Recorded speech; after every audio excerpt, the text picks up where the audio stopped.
Hey loves, okay, my day may start off a little rough, but it always ends with a bang. Whether I'm doing some fabulous makeup, slaying some hair, or just doing some DIY, which I love the most. I have to throw in a little home decor, and hey, let's transform everything. I'm ready to whip this body into shape.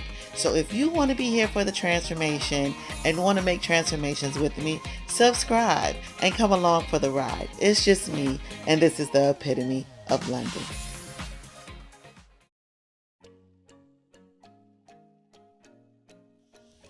What up, loves? I am back. How have you been?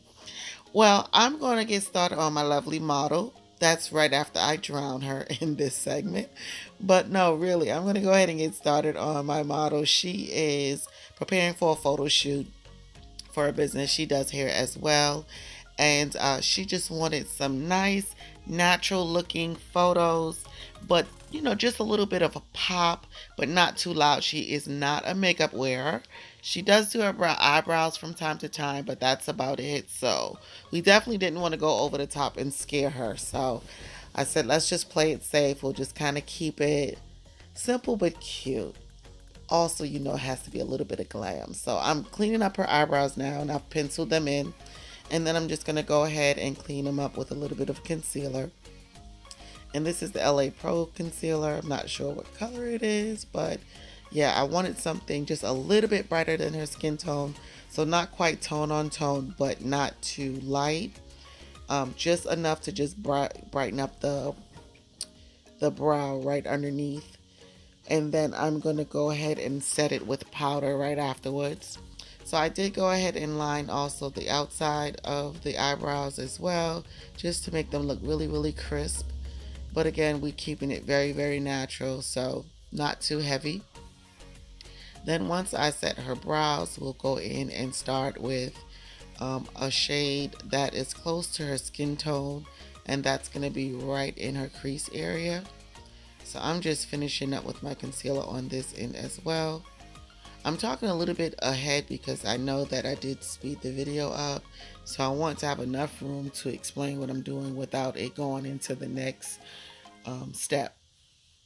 So this is the brows done. I will set it with powder, and then as I said, I will go in to her crease and put a little bit of shade there, much like her natural shade, but just a little bit darker.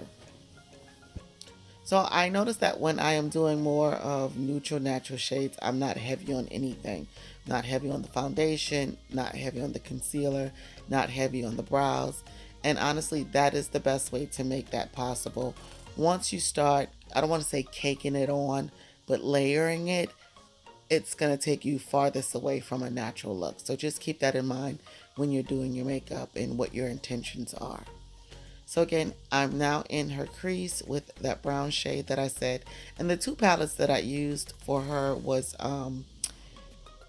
oh my gosh, Brain Freeze. I'm definitely going to have to list this in the description bar because I cannot think of the two palettes that I used for her. But I'm sure they're probably palettes that you already have in your arsenal or are very easy for you to order online.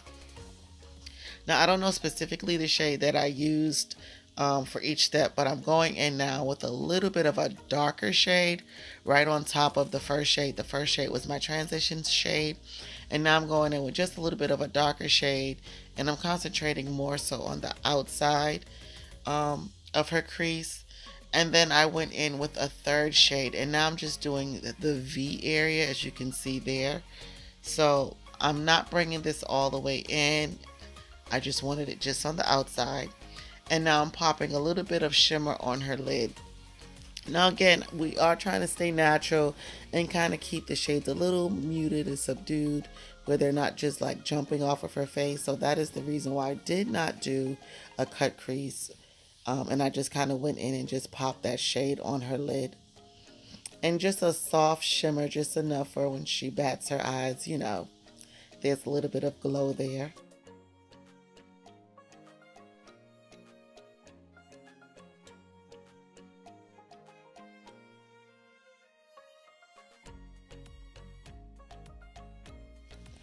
So I'm simply blending the outer corner of her eye lid, and that is to marry the shimmer with the B area. And then I'm going in with another brush using that same color just to kind of deepen up her crease. So it kind of gives the illusion of a cut crease without actually cutting the crease. Now I do apologize, I did get off camera and I did not realize it, but I still want to put it in so that you can see that I did her foundation, and I used two shades, a brighter shade in the center of her face and then a darker shade on the outer perimeter of her face.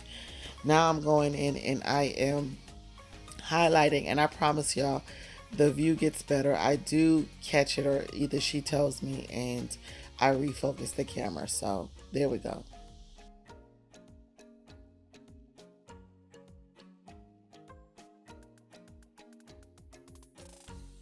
But I'm just putting in her concealer, and again, if you notice, the shades aren't too off from the foundation color, because you want to work smarter in this case and not harder.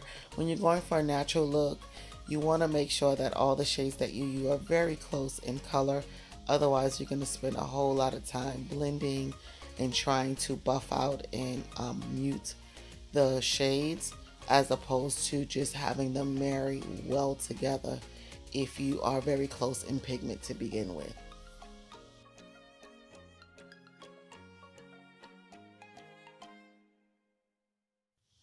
Now I'm setting her with my Sacha Buttercup. I usually don't leave setting powder on long, but she has oily skin, so because she was going to do a photo shoot and it was going to be outside, I thought it was best to leave her powder on a little longer to help kind of absorb any upcoming moisture that she may deal with, and also just for like perspiration purposes. Under her eye, I'm using gel eyeliner. I like using gel eyeliner because I feel like it just glides on a lot easier than using a pencil. There are some brands that do very well though. I would say Makeup Forever. I love theirs. I use them for myself. But a gel liner is easier too for sanitation purposes. A lot of times when you're using um, glide on liners and they're not pencil, then you kind of have to chop off your product right after use, because of course you don't want to cross contaminate from one client to the next and you run out of product quicker. So I did smudge her just a tad, but not too much. She has very like squinty eyes, so to speak. So when she smiles, they tend to close. So sometimes if you put too much heavy eyeliner on eyes that are very narrow, it actually closes the eyes off, and so they lose that brightness. You kind of don't get to see the eye as well. So you don't want to over blend, or should I say smudge, under the eye for that reason. Right now I'm just dusting off that powder now, and you take your time with this. A lot of times we just kind of dust and go, but you want to make sure that you are dusting well, and while dusting that you are still pushing that product into the pores. So you don't want all of it removed, just the excess. So you're kind of like buffing, you're pushing in and removing all at the same time. And I have just a little bit of product on the end of the brush just to tint those areas. And I'm coming in now with my smaller brush just to contour her nose just a little bit, nothing too heavy.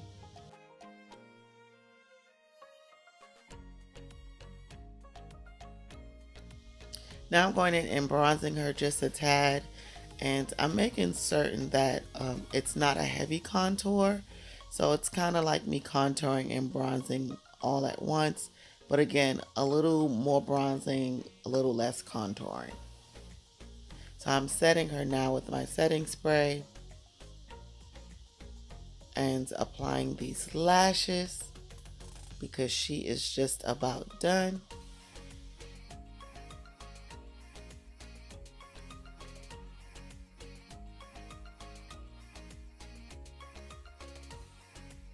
Now for my naturalistas out there, do y'all feel like this look is natural? Is it natural enough? Or do you still feel like maybe it's a little bit too much? Again, this is for a photo shoot, so sometimes in photo shoots, less is not more. But again, it's sometimes a little hard to come off natural for a photo shoot when usually a lot of product is required to last throughout the shoot. So you have to have a nice balance in there to make it happen.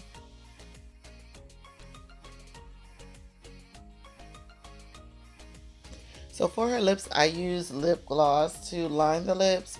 I don't use pencils as much as I used to, just because I like the variety that lip liners give me as opposed to pencils. And I also like too the pigment that it gives as well. It doesn't come off like so chalky or hard to blend. And some lip liners are better than others. I'll say that. So, but to me, I just like using the lip gloss for the liner instead of pencil. That's just my preference. Now just a tad bit of blush, and we are done. I'm setting her one last time. And yes, baby, this is the look. What do you guys think?